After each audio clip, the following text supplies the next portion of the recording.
Check, check, check.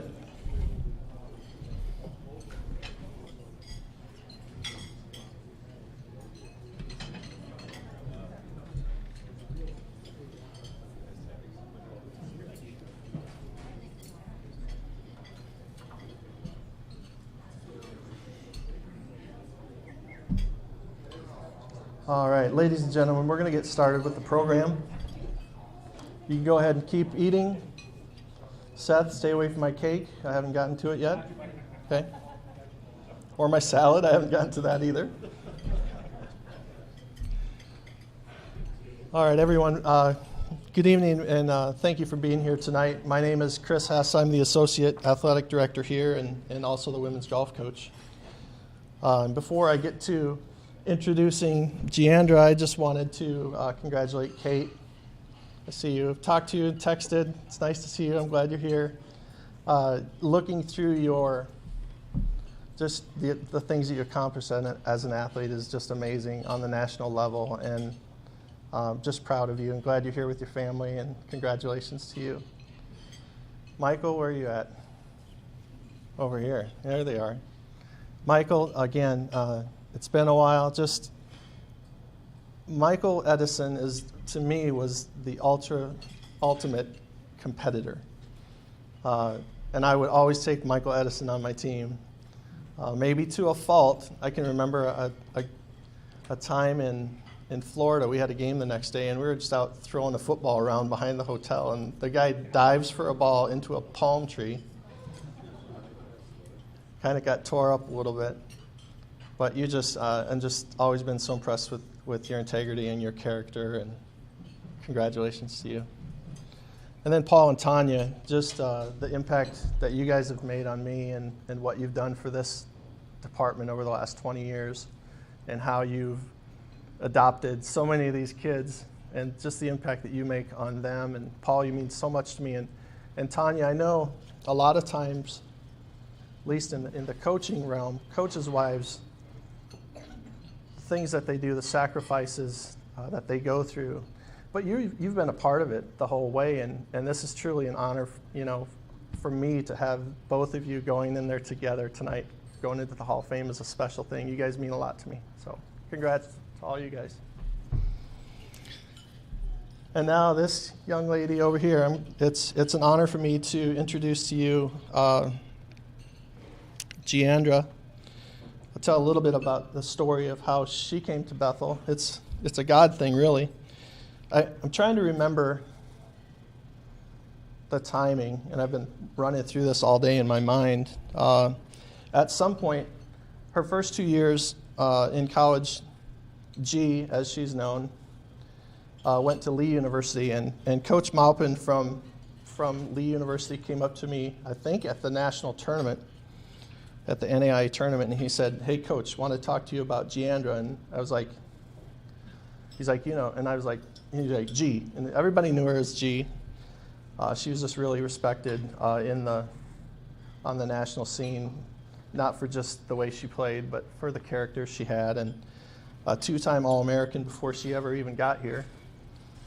And it turned out, he told me that there was an opportunity for G and Steve to be transferring up this way, and they're looking for a school where she could compete.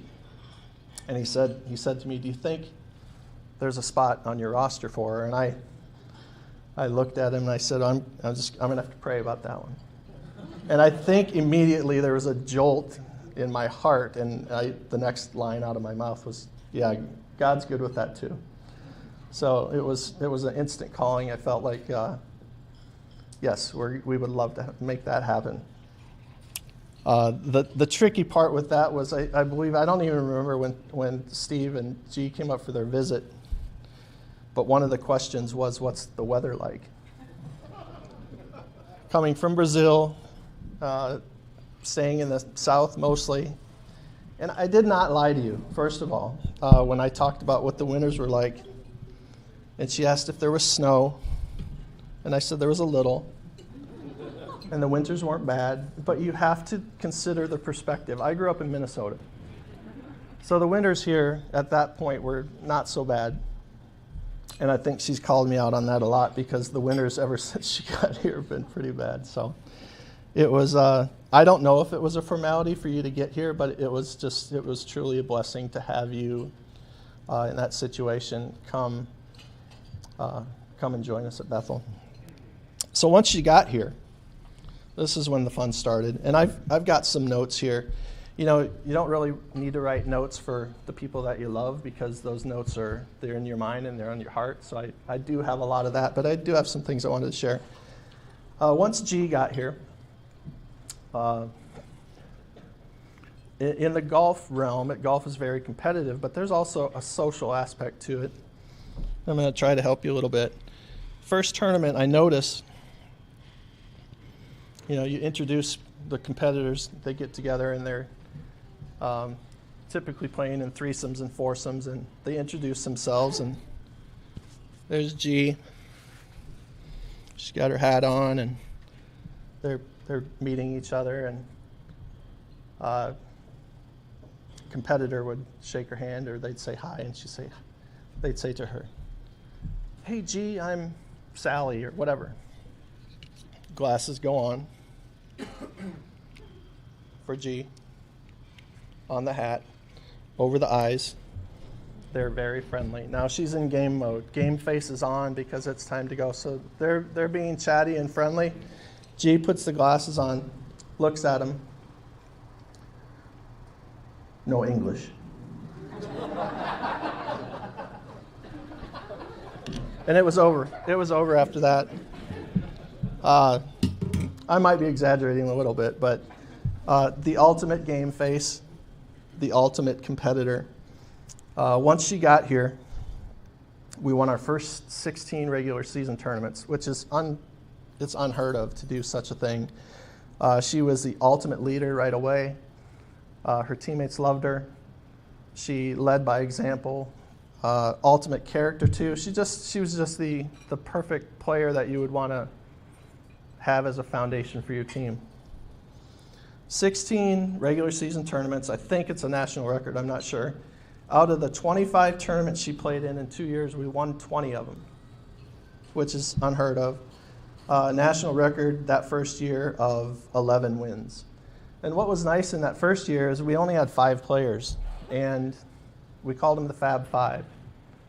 And in golf, you need 5 players to play, but what's nice is you don't have to worry about competition and qualifiers. We knew who our 5 players were going to be at each tournament, and the only real issue that we had to be concerned with is don't get hurt, don't get sick. We need all 5 of you. And we knew that we were going to go out with a chance to compete in every tournament with her leadership. In those 2 years here at Bethel, Giandra finished as a 2-time NAIA All-American. I'm looking at my notes here. 2-time Conference Player of the Year. She led her team twice to the NAIA Nationals and twice to the NCCA Nationals. She was a 4-time Scholar Athlete. In the record book, she's second all-time in scoring average and currently tied for second in tournament medalists. She's got another young lady here tonight that's looking to pass her up in that category. And then after graduating in a little bit of hiatus to have some sweet kiddos over there, she became my assistant coach, which was just an honor for me to have just those years together. And then after that, became the head coach for a couple years. And it is bittersweet to have you here and not have you here as coach anymore. Nikki and Benji, see you guys over there. And you probably already know this. Your mom is a superhero. Am I right? She is, isn't she?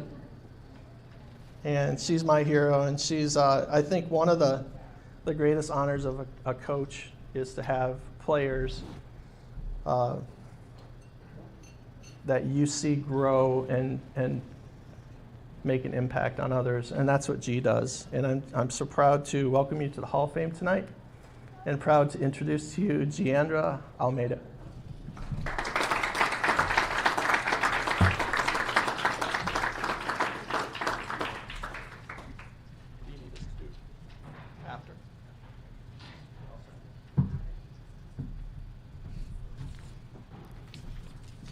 All right. I need to make this clear. Is that this one or this one? This. Okay. All right. I need to make this clear. He clearly lied to me about the weather. I never forgave him for that, but it's okay. I still love him. So first, good evening, everyone. First, I'd like to say that I'm incredibly honored and humbled to be here tonight. And I did not make this journey alone. There's numerous people that have supported me along the way. And I want to take the time to thank them all tonight. First, I'd like to thank God who led me to be here and for all the blessings in my life. In fact, the two greatest ones are here, Nikki and Benji. They are here celebrating with me tonight. And being able to share this moment with them, it makes this even more special, having your kids here. I feel like I have to share a little bit of my story, so for you to understand how awesome my journey has been. In case you haven't noticed, I have a little accent. I was born and raised in Brazil, and as some of you might know, golf is not a popular sport in Brazil at all. In fact, I was supposed to be a soccer player. I think everybody thought I was going to be a soccer player because my dad was a very talented soccer player and coach. But unfortunately, he passed away when I was only 5 years old. So when I was 13 years old, I was introduced to the sport for the first time by two of my parents' great friends. They did not only introduce me to the sport, but they supported me. They were like kind of sponsors. So everything golf related, they would do for me. Like they paid for golf lessons, clubs. They gave me access to a country club. All the golf tournaments I played, they would help me out. Because after my dad passed, they really wanted to do something to help my mom out. And so they always tried to get me involved. And then one day I finally said, okay, schedule that golf lesson, whatever, right? Like a teenager. And it was great. I'm so grateful for them, for all they have done. They did not only sponsor me with everything golf related, but they also provide me with private education in Brazil. Public schools in Brazil are not really good, so they really want to do that for me and give me a better chance in the future, having a better base there. So they did that too. So I can even express in words how thankful I am for Mr. and Mrs. Bruns. They truly did amazing things for me, and I'm very, very grateful for them. Her life has been full of ups and downs, especially when my dad passed. She was only 35 years old with 3 kids to raise by herself. Her life has not been easy by any means, but she never lost her faith, and she amazes me the way that she learned from you. And I'm sure I was successful here on and off the golf course because I had a great support system. If you don't know much about Bethel, you should know that everybody here is there for you, whether they're staff or faculty.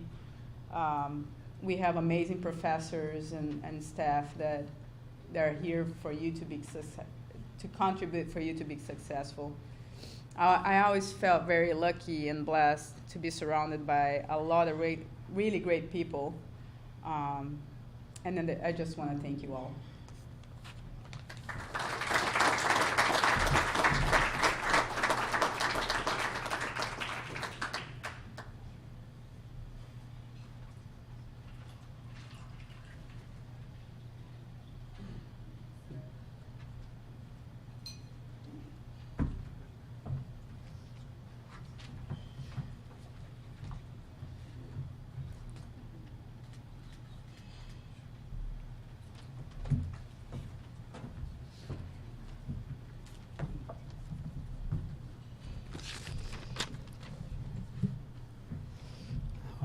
right. I have the opportunity and the honor to talk about Paul and Tanya Condrey, but before I do, I want to talk a little bit about the other three that are being inducted. But Giandra, congratulations. It's been an honor to have an opportunity for you to be on our staff. And she's right, I did take her under my wing. It's a good thing she's not very tall because there's not very much room under my wings. But I did take her under my wing for that year.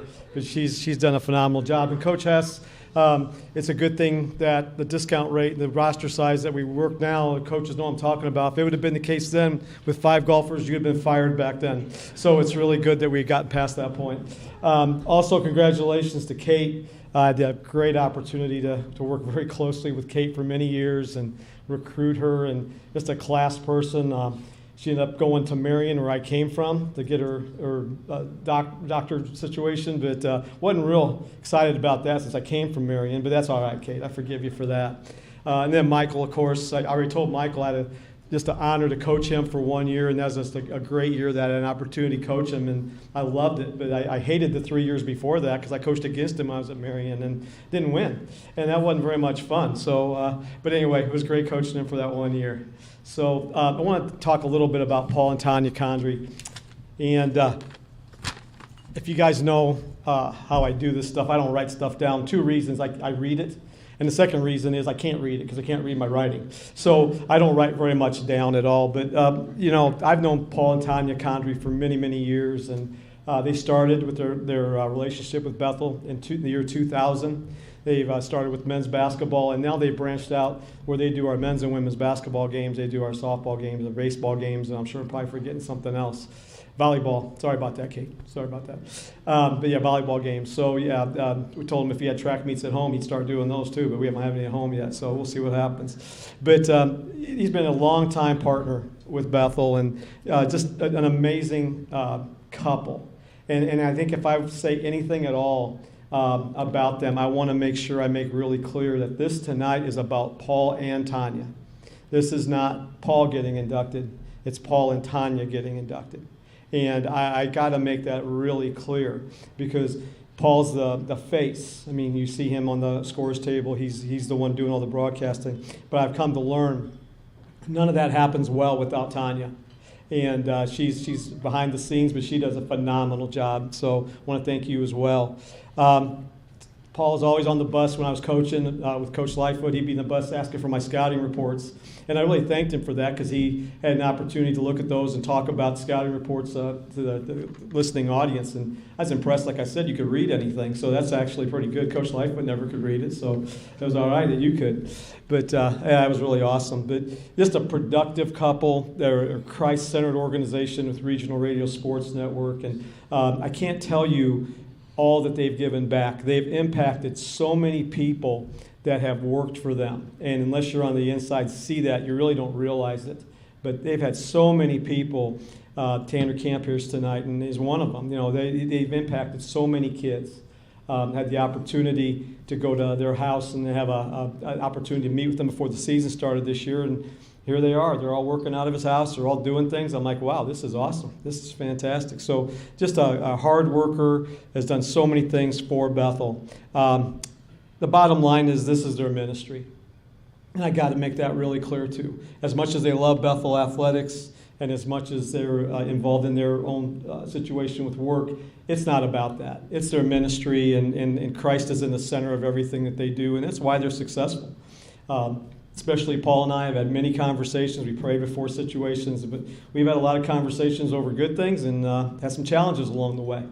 And we've had some good conversations of that as well, and just a lot of prayer. So it's my pleasure and truly an honor to introduce Paul and Tanya Condrey as the newest members of the Bethel University Athletic Hall of Fame. Give them a hand.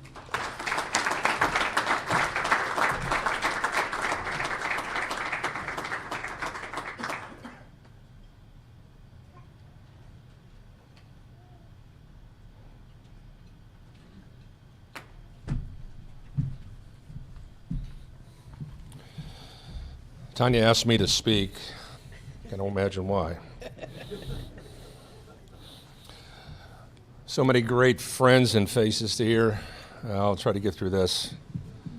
On behalf of Tanya and myself, I'd like to thank Bethel University Hall of Fame for this prestigious honor for both of us. I'm not sure that Tanya and I deserve to be in the company of some of these great championship teams, student athletes, and legendary coaches. I'm eternally grateful to my friend, Bethel Hall of Famer Mike Lightfoot.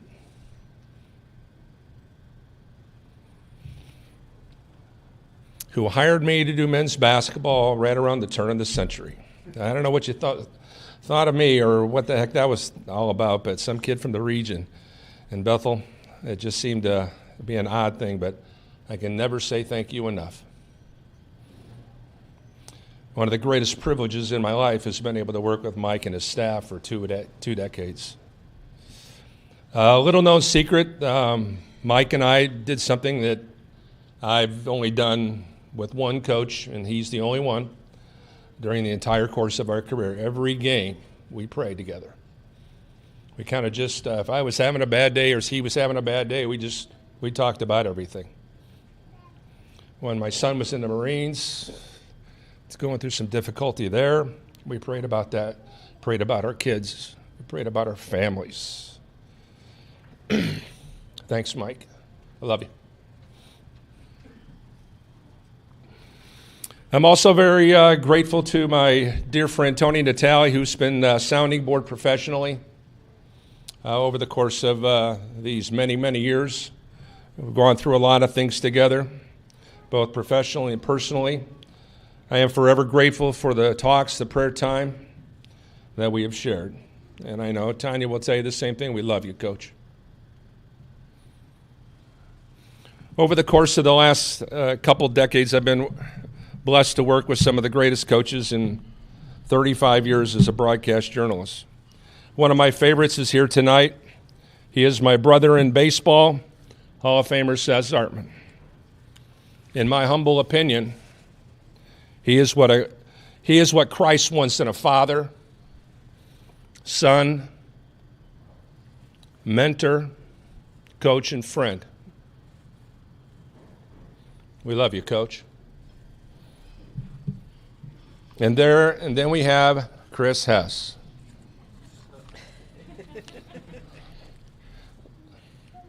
AKA Frodo. I see Jesus in your heart. I see him in your work ethic every day. And your love for this institution is unparalleled.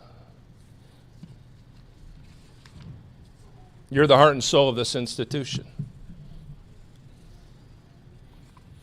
I also must thank a couple other Bethel Hall of Famers who are not here, or at least one of them's not here.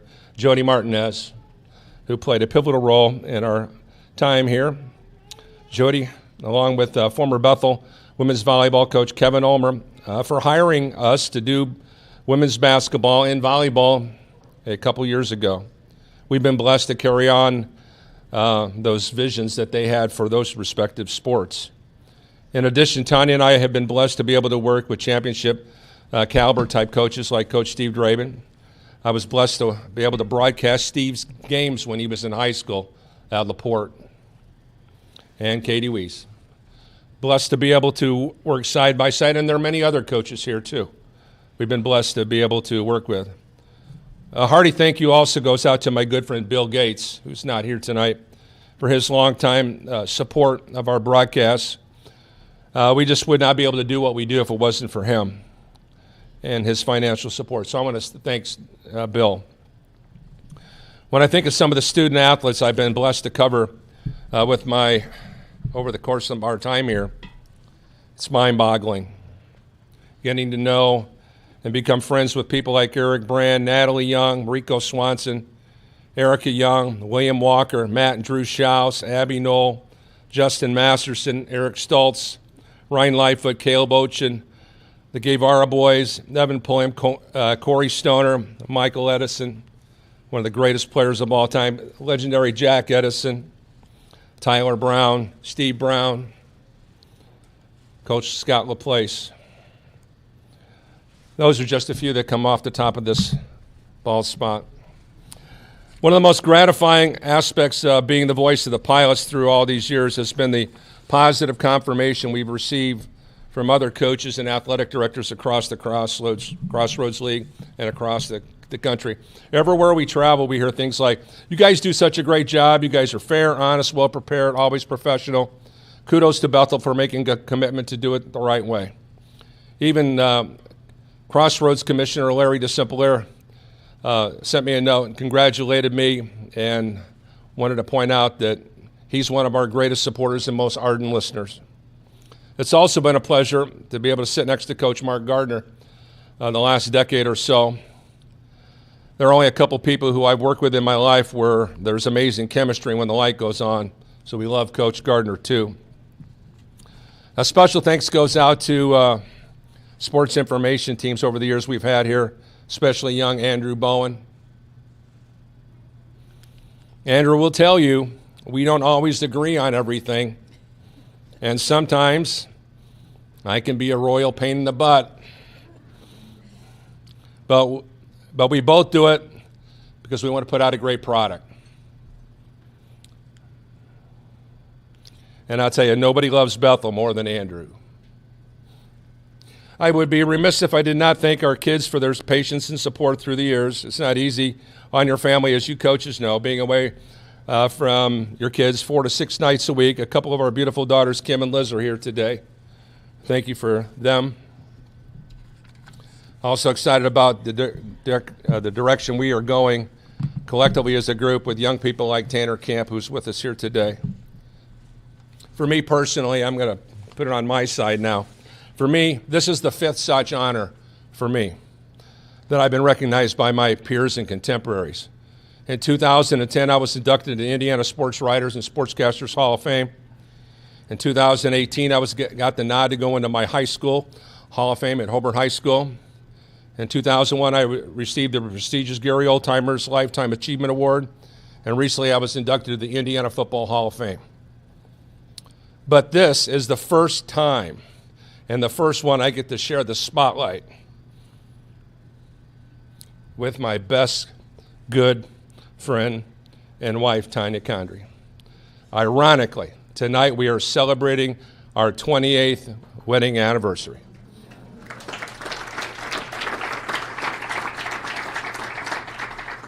Really, the most important person that I must thank is my Lord and Savior, Jesus Christ, who blessed this really, really average athlete. You see, the only thing I ever wanted to do in my whole life was be a sportscaster. Think about that. When you're 4 years old, does anybody know what they want to do? I don't think so. I did. That was my dream. And as Tony alluded, I bloomed where God planted me.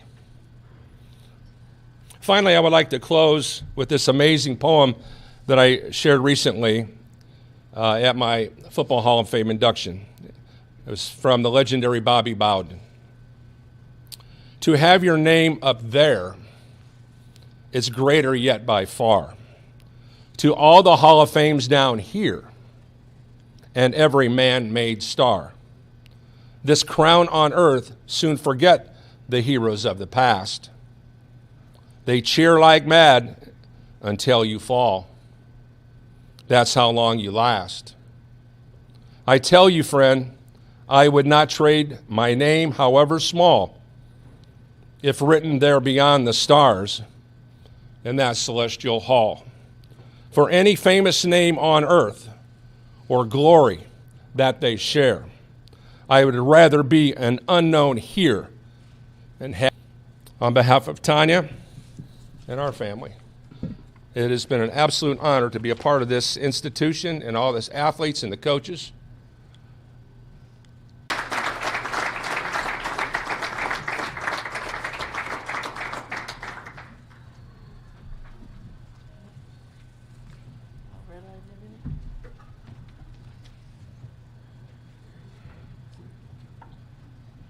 Oh, yeah.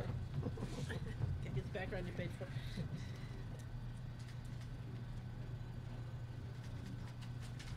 Thanks, buddy. Thanks,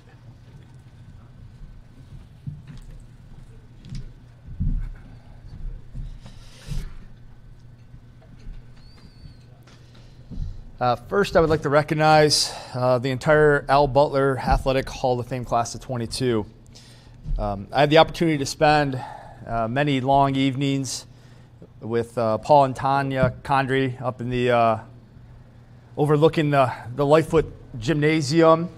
Thank you for dealing with all the mess we had up there, and we did appreciate all the time we got to spend with you guys, all the conversations I had with both of you. It meant a lot to me.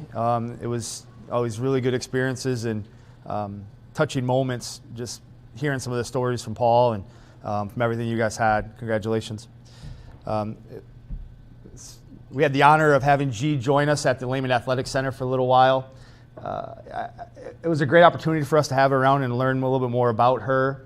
I can only imagine after how fierce I saw as she was as a coach, what she would have been as an athlete. Congratulations. She's probably running around with the kid. Michael, I don't think we've ever had a chance to meet, but through a lot of the stories from your teammates and coaches, I'm sure it would have been a blast watching you guys compete back then and being there as a fan. Most of the games we were always at, so I'm sure it would have been a blast watching you and being there for all the games, so congrats. So once again, congrats to the four of you for being inducted. At this time, I have the privilege to represent and present Dr. Kate Swicke. Now that we have the official title all the way, I'm just going to get back to Kate. Despite the deep history that Bethel Track and Field has had, she's actually the first athlete that I recruited that actually got to sign early. Everybody else kind of waited and waited and waited, but she took a chance on us and actually signed pretty early for us back then. So it was pretty good. And once Kate arrived, she was the catalyst to the success we have now in the women's pole vault after she arrived, so I thank you for that as well. Coming out of high school, she was considered probably your average high 10-foot pole vaulter. But there was more to her when I saw her, and the simple fact is if anybody's ever tried any gymnastics-based strength programs and they thought they were hard, try rock climbing. It's that much harder. She was a phenomenal rock climber in high school as well, and so the combination of those two things together was just easy for me to notice that there was something there. Her and her husband Tyler still rock climb to this day. It's something they enjoy doing. She's probably the only athlete to ever be recruited with the fact that we had a rock climbing wall in Goodman Gymnasium. I don't even know if many of you even knew we had a rock climbing wall in Goodman Gymnasium for a while, but that was actually one of the points we went to and looked at. And they actually throughout the years kept like changing the grips and everything on there and things like, I don't know, but it worked for those short period of time while we had it, and I'm glad we got to look at it. I always have a special relationship with Kate on multiple fronts. She came in, she bought in right away. She tried her hardest and trusted everything we attempted to do. Anytime I was in the Indy area, Kate and Tyler would meet up with us and meet up with me, and we'd go get lunch. Or one time we actually went into the Indy Speedway and watched the time trial. I think it was more to meet up with Mary, but I highly enjoyed always being there with all you guys. And it was just a special time I had with you outside of Bethel and outside of just the track experience. We always had a good bond from that perspective. Athletically, and sorry to pour somewhat of salt in the room this year, this many years later, but in my opinion, honestly, probably hands down one of the most decorated athletes in our history, sadly, to never actually win a national championship. But I say that because she was a 3-time national runner-up. She was finished second 3 times in the NAIA. She finished 3rd, 5th, and 7th. So she was a 6-time NAIA All-American for us here in her 4 years she spent at Bethel, which is just remarkable. The consistency and how much of a gamer you were as a person, hands down, is why you're as successful as you are now. I hope you realize how proud I was of your tenacity to just keep coming back and never giving up. Kate, you helped put Bethel on the map as one of the best pole vaulting schools in the NAI in the years you were here. In case some of you don't know, pole vault is a very highly technical event that comes with many mental blocks and heartaches. It's an event that demands you to run as fast as you can, take a tiny little stick, put it in a hole, you hope it bends correctly, you do some kind of acrobatic thing in the air, and then you hope you land on the mat. Well, at the same time, the only thing that matters is did you go high enough to clear the bar? And that's our event. That's her event. It didn't always go as we hoped. There was many moments where many tears and many things along the lanes, but you never quit. You never gave up. You never let anything hold you back, and you always showed up when it mattered. It was pretty cool. as I mentioned, she did this all while studying pre-med and for her MCATs. She did all this. Though there were many vaulters who came before Kate, rest assured, you started the legacy that is women's pole vault here at Bethel. And I thank you for the chance you took on Bethel College and me. At this time, I'm honored to welcome Kate Swicke, formerly Carr, to the 2022 Al Beutler Athletic Hall of Fame.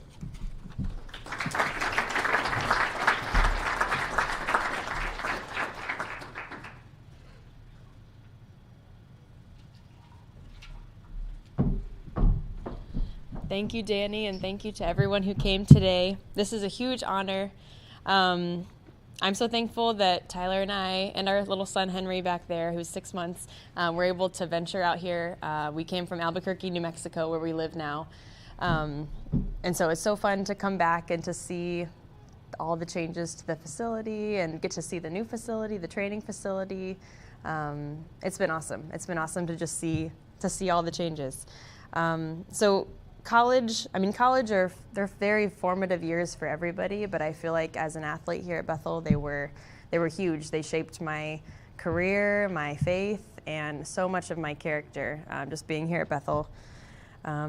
First, I definitely want to thank my parents. I think thinking back, I was like, how did I even find Bethel? Because where I came from in Carmel, Indiana, I don't think anybody really knew of Bethel, and I'm pretty sure my mom was doing a search online and looking for small Christian colleges that her daughter could attend, and found some that had athletics. And so I'm so thankful that she was able to find Bethel and that we were able to come and tour it and talk to Danny and Coach Natale. And so, I mean, that's huge, just finding it. And then just thanks to my parents for all the meets that they came, raining and snowing, high winds for our very technical sport of pole vault that we had to run in. But yeah, the support throughout the years, even in high school up till college, has been amazing. Just seeing how dedicated they were to my sport all these years. I also want to thank my coaches, so Danny and Coach Natale specifically, and all the work that they've put into me throughout the years. They've seen me in all the highs and all the lows of all of Bethel competing. And there's been a lot. There's been a ton of highs and a ton of lows in pole vault and track in general. But they taught me the value of working really hard every day, sometimes twice a day, sometimes all through the off season. Even when we didn't have a track to run on and we had to set up our own pole vault mats and roll out our runway and sprint in the basement of the lodge. But all of that, it just taught me a lot about hard work, working efficiently, and they always taught me how to lose with grace and humility, but always giving glory to God for all the wins as well. God knew that I needed these skills developed when I was in college and training to balance being an athlete and then being able to make it through medical school and now working as a doctor and as a wife and a mother. So I'm always so thankful to God for showing me Bethel and having all these people in my life to get me to where I am today. And now coming back and seeing everything, it just makes me, I don't know, Tyler and I have been reminiscing on our 4 years at Bethel, and it's just some of the best years of our lives, I feel like, and now hoping that one day our little one will get to have a college experience similar, just to learn all you can learn at this type of college and this type of athletic program. That's our hope and prayer for him one day as well. So thank you all for this incredible honor, and I'm so thankful to be inducted into this Hall of Fame.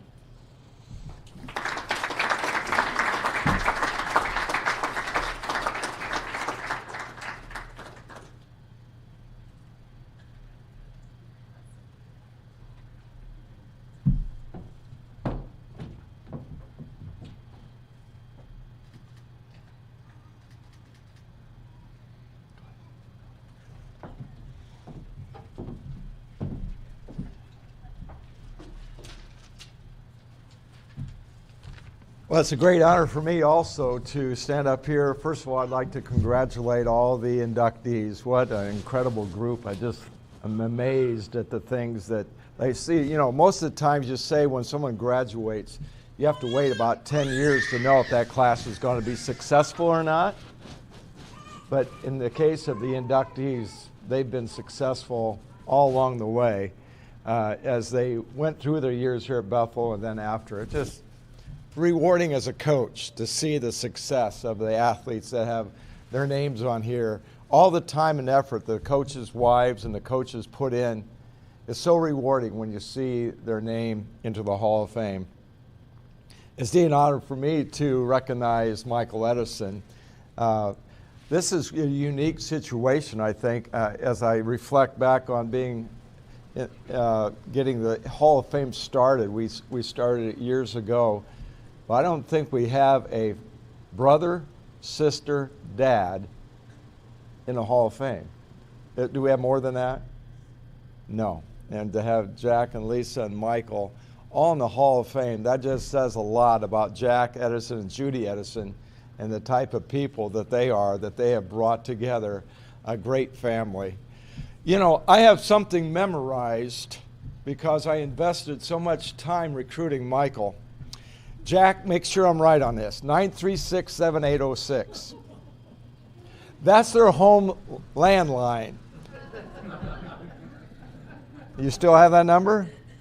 Okay, so, but you know, that tells you how many times that I would call that number. It was always great to talk to Jack or Judy and occasionally Michael just about Bethel and what we wanted to see in Michael. But as Chris Hess said, this is a unique person because he's probably the heart and soul of all the years and all the success of Bethel College basketball. It is nationally recognized, but because of the heart and soul of someone like Michael Hess. Let me just give you a few examples, because the things that he did is accomplished. The Edometer, for those people that weren't here when he played, every time he dove on the floor, a sign would go up into the stands and post it on the wall how many they had. And so they would keep a running total all throughout his whole career, how many times he dove on the floor at Bethel College.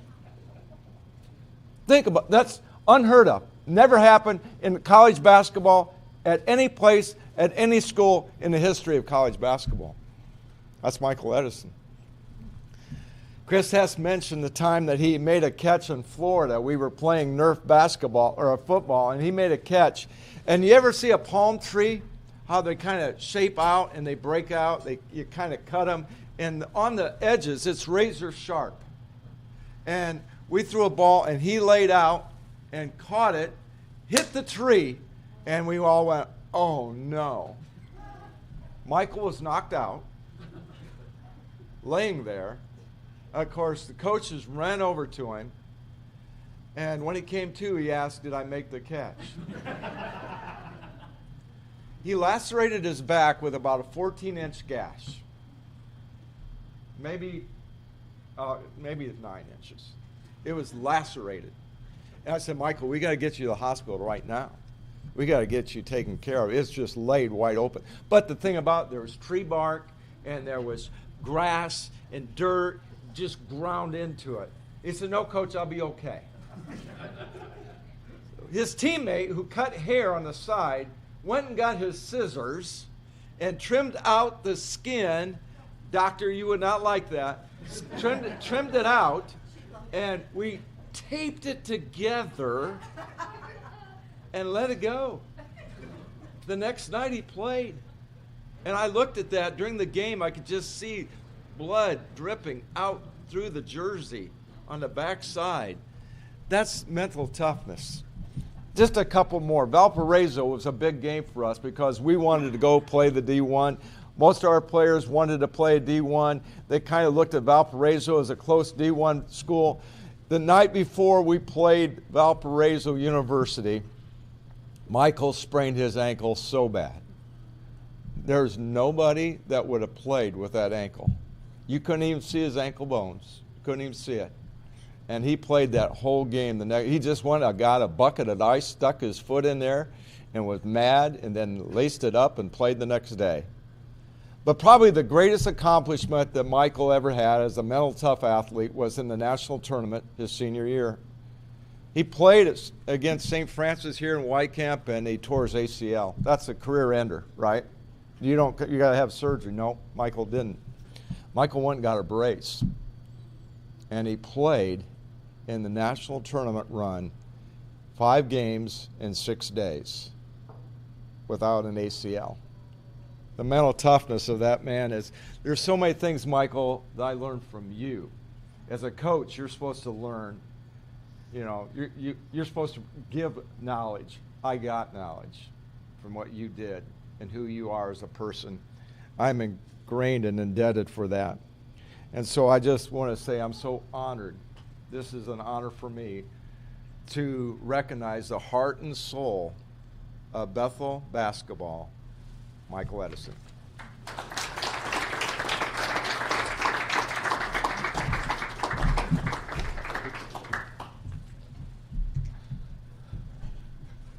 Well, I don't know if everything he said was 100% true, but I still have that scar here.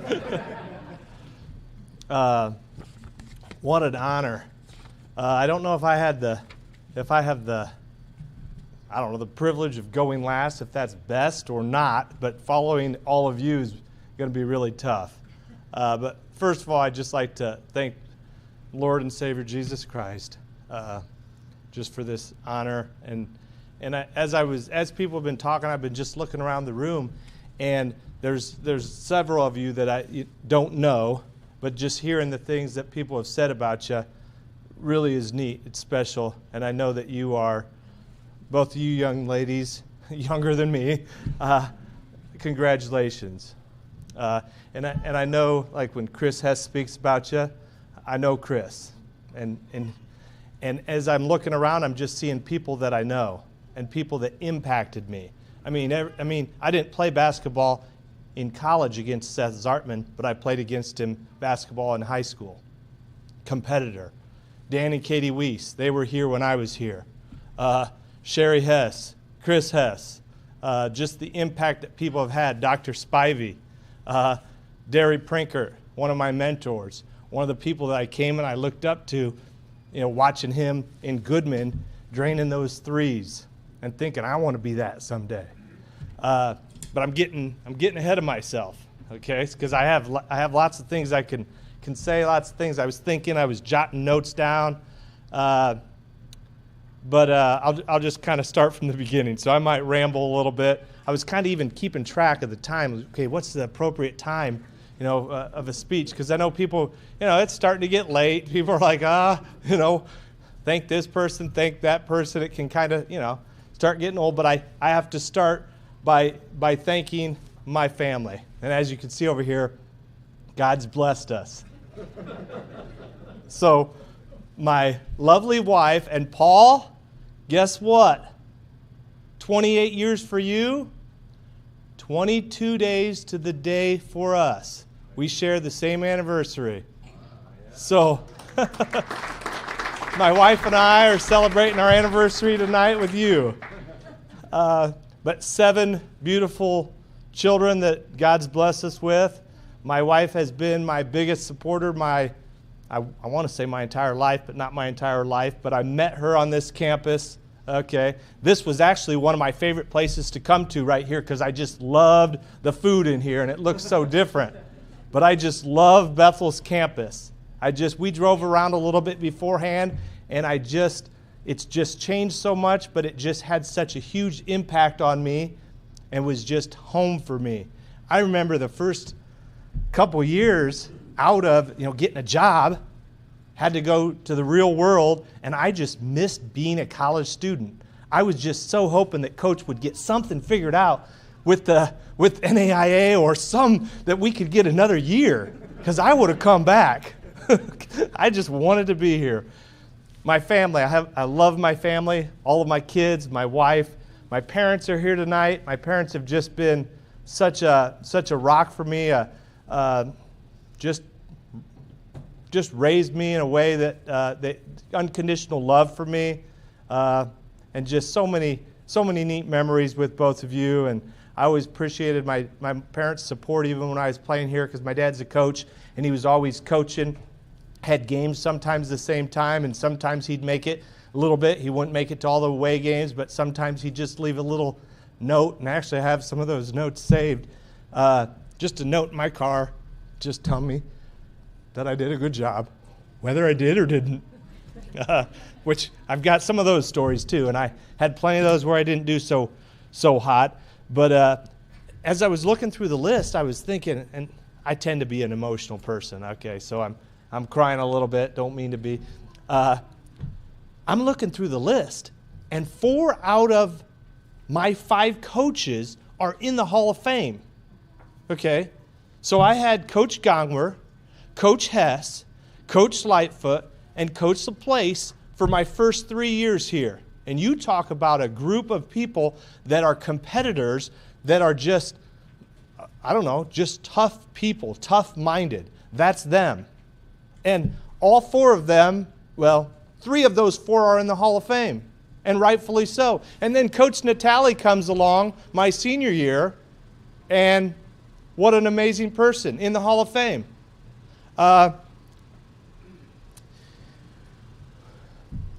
And then I look at some of the teammates I played with, and there's 5 guys that I played with during my 4 years of playing that are in the Hall of Fame. And that's not even mentioning some of the people that I played with when I worked at camps, beforehand, grew up just idolizing, I guess, for lack of a better word there. And just to have the opportunity to play with some of those players. And really, when it boils down to it, the reason I'm up here is because of the coaches I had, because of the players I played with. I had some of the greatest teammates and greatest coaches a person could have. So when I was, Coach had mentioned, and he's absolutely right, and I was going to bring this up, but my sophomore, junior, and senior year in high school, I'll bet you there weren't more than 5. More than 5. So we have 20 games in a season. That's 60 games. I couldn't count more than 5 games that one of those 2 didn't come to one of my high school games. Home or away. That was just common to see one of those 2 after the game in the locker room talking to me, whether they just talked to me briefly, they were just there. That's amazing. To me, that was a big reason why I wanted to come here, was just the commitment they had, and just the family they had almost already become before I had even come here. But to me, when I think back of my time at Bethel, it's about the relationships. To me, I can see one of my teammates that I haven't seen in years, and it's kind of like that movie Band of Brothers, okay, if you've ever seen that. And it doesn't matter how long I haven't been around one of those players, it just seems like it's just a day. It seems like it's just now. It's like, boy, we just embrace. And I think part of that reason is how tough it was. Okay? My dad was a really tough high school coach. He just was. He demanded a lot out of you. I remember coming to Bethel. It was another level higher. Coach almost like just wanted to, I think he just wanted to run people out. There were 13 guys total that came in my freshman year. 13 guys. That was either scholarship, not scholarship, walk-on. I was the only one who finished my senior year. There were 2 seniors. Ryan Bales transferred in after his freshman year. It was tough. I remember, and it wasn't as shocking to me because my dad was pretty tough. But I remember there were many times where we'd come in here after conditioning and we'd sit and stare at each other in this room for about an hour, and we'd have about 6 cups of just drinks, just drinking, and we'd have our food, and our food wouldn't even get touched because we were just shell-shocked.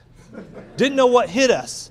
And then we'd kind of walk over to Oakwood, I remember my freshman year, and we just kind of barely make it up to the steps to the 3rd floor, and we just kind of look at each other, and we didn't even almost know what hit us. And it was fun.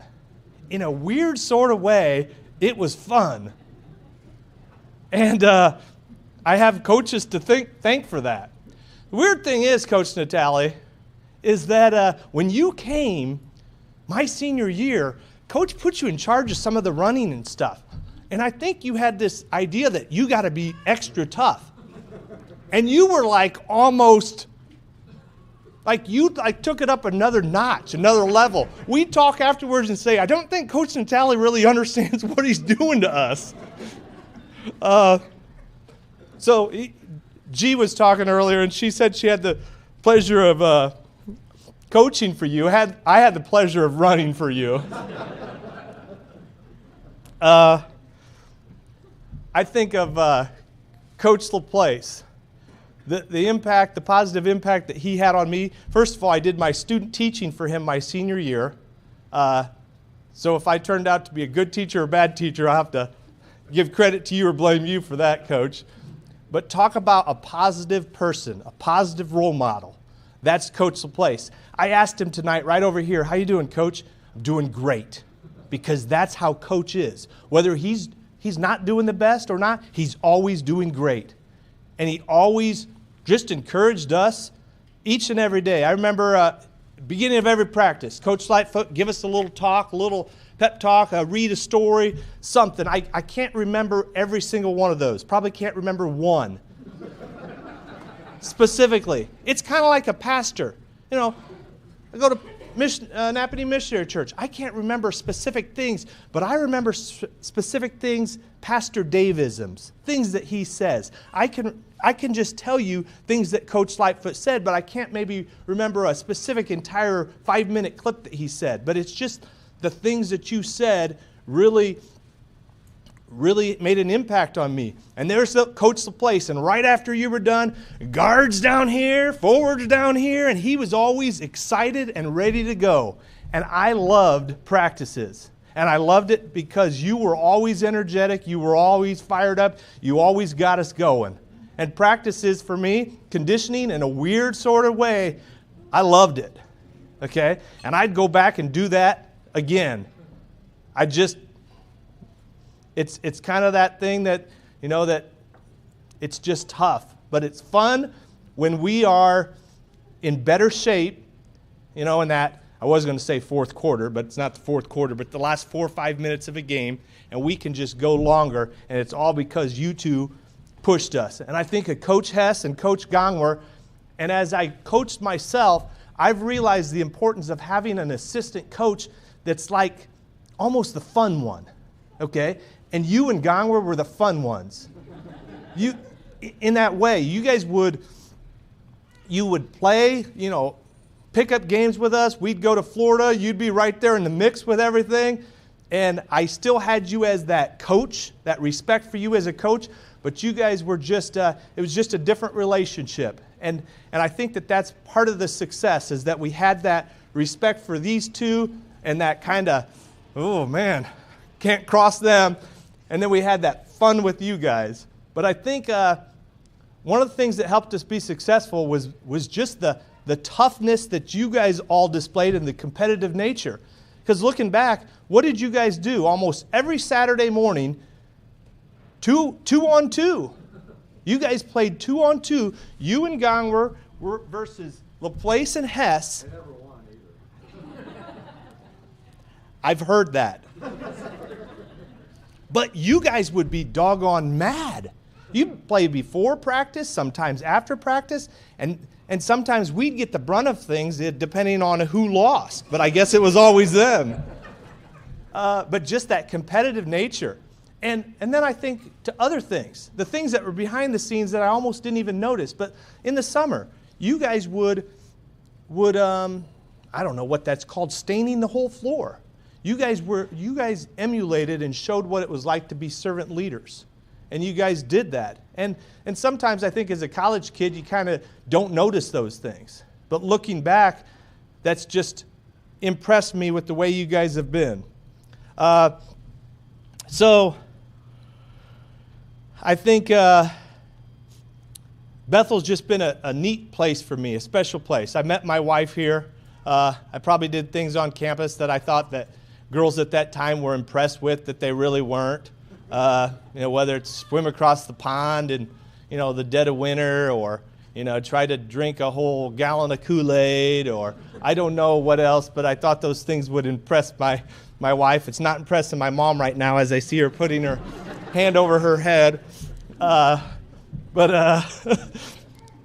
It's just a special place to me. I mean, I remember coming in here, we used to have chapel in here.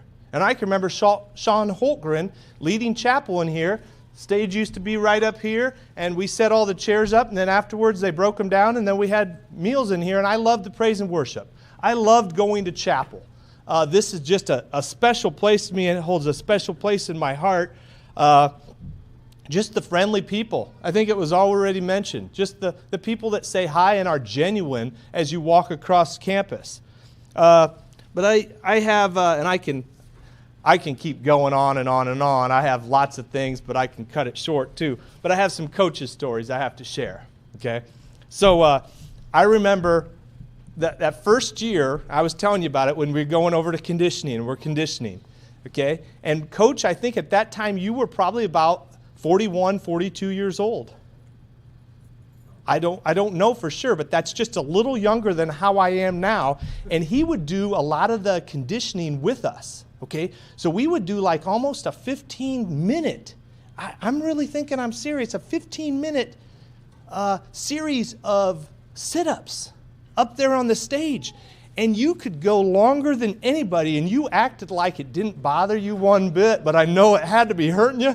And we got guys that are in their 20s that are just ripped, supposed to be tough, supposed to be strong, that are just whining and complaining and moaning and groaning, and you just kept going. I remember Christmas break.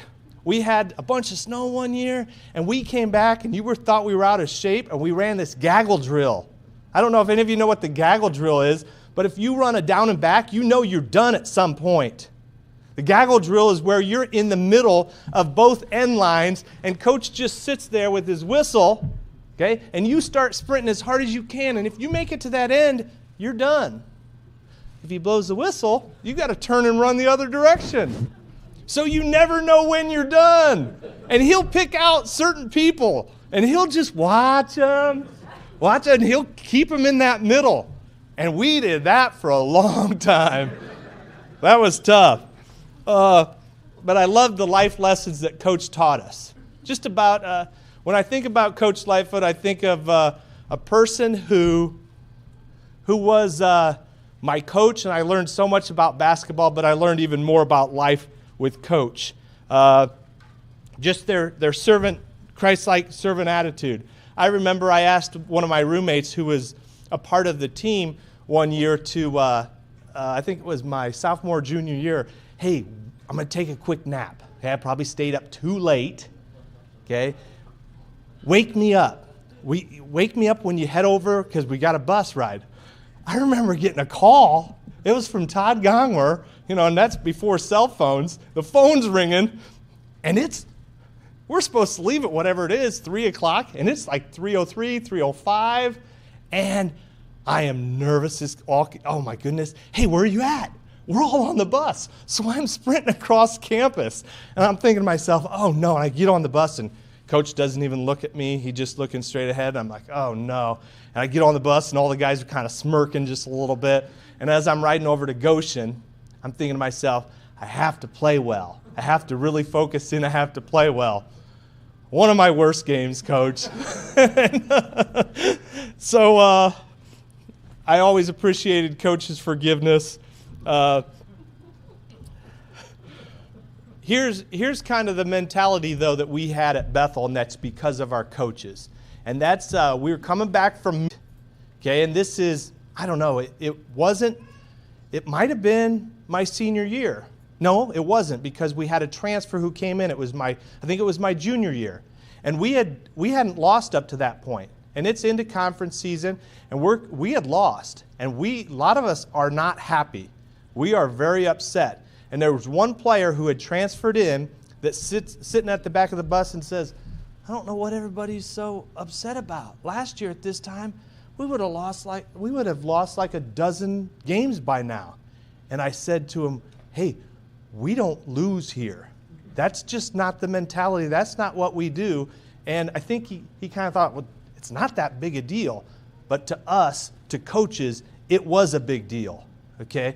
And whatever it took, within the rules, you did what you had to do to make sure that you got the job done. And I love that about Coach. That never give up type of attitude, always giving it your all. Like I said, I played with some of the most amazing players. and several of them are on the Hall of Fame. But I think of just even some of my roommates. But I think of Rico. I think of Ryan Bales. I think of Eric Brand, Von Gilbert.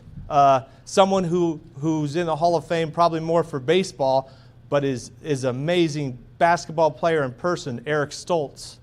And I just think that the opportunity that I had to play with those people, just those memories will last with me the rest of my life. The missions trips that we were able to take, Coach, to the Dominican Republic, to Jamaica, and just the times we had and the stories. I mean, I could just go on and on about some of those stories, and you know some of those, Coach, and you know one of your rings is in one of those rivers there, and that's just one of those stories. But I'm just very indebted to Bethel, to the coaches, to my players, to my wife, to my family, to everybody who's just helped me to have this opportunity.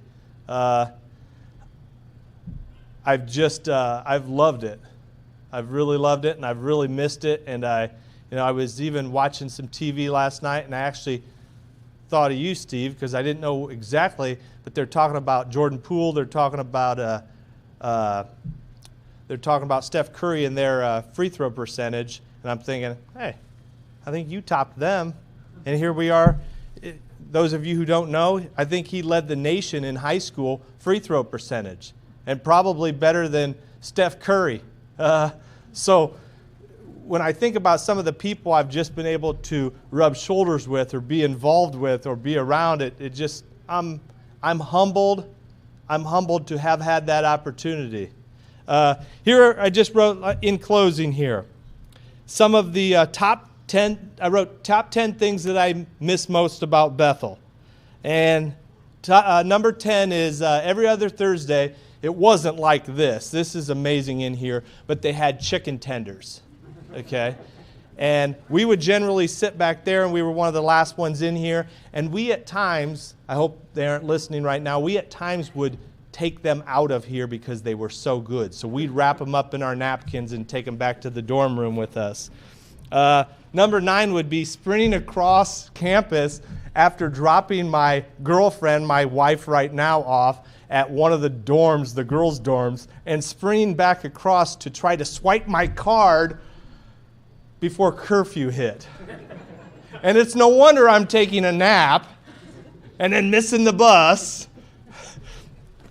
Number 8, it's just competing every day at practice with my teammates. Number 7, the praise and worship, the chapel every day, or Monday, Wednesday, Friday. Just the amazing atmosphere is my next one. Number 6, amazing atmosphere at Y Camp and Goodman during games. Goodman was amazing. Okay, I remember going there when I was younger and barely being, we stood. My dad and I would stand, and we'd watch Robbie play. We'd watch Goralski play. We'd watch Jody Martinez play. And you couldn't get a seat, and that place was amazing. And to be able to play in there for 2 years and then be able to have the opportunity to play in Y Camp for 2 years, I just had the best of both worlds. The professors. Dr. Spivey's back here. There's a little cross-section of everything for me in here, but I had Dr. Spivey, and something as I've been in administration now and as a teacher that I just took for granted when I was at Bethel is the professors pray with you before every class. And it wasn't something for professors looking back that it was just rote. It wasn't like they just did it because they had to do it. They did it with a sincere heart. And that's something that I really treasure and I miss teaching or being in a public school. Number 4, that would be the late night Nintendo 64 games with my buddies in the dorm. Number 3 would be prank nights, where we just ran around, and I see they have like 3 squad cars now. They used to have an old squad car and just a golf cart, and we used to harass the campus safety, and now it looks like they've beefed it up a little bit.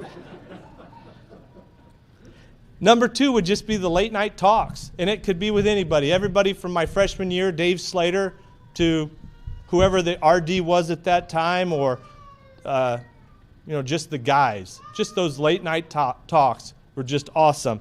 And number 1, and Coach, you might think I'm crazy, but I do miss this, the 10 and 60s. And Coach knows what that is, but just him making us run at the end of practice. And, just knowing that made us better and made us tougher, and we were more prepared. And I love the fact that we were in better shape than our opponents. And a lot of people say that, Coach. A lot of places you go, oh, we work harder than most. They don't know. They don't really. Okay. I try not to ever say that because I don't really know what other places were doing. But I can pretty much guarantee you that we were working harder than anybody else. And if we weren't, then there was somebody crazier out there than you. And I just don't know if that's possible.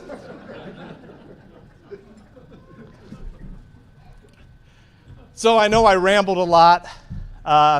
Thank you very much. This is an honor. Congratulations to the 4 others. It's really a great evening, and I just also want to publicly thank Bethel for just everything they've done in my life. Thank you very much.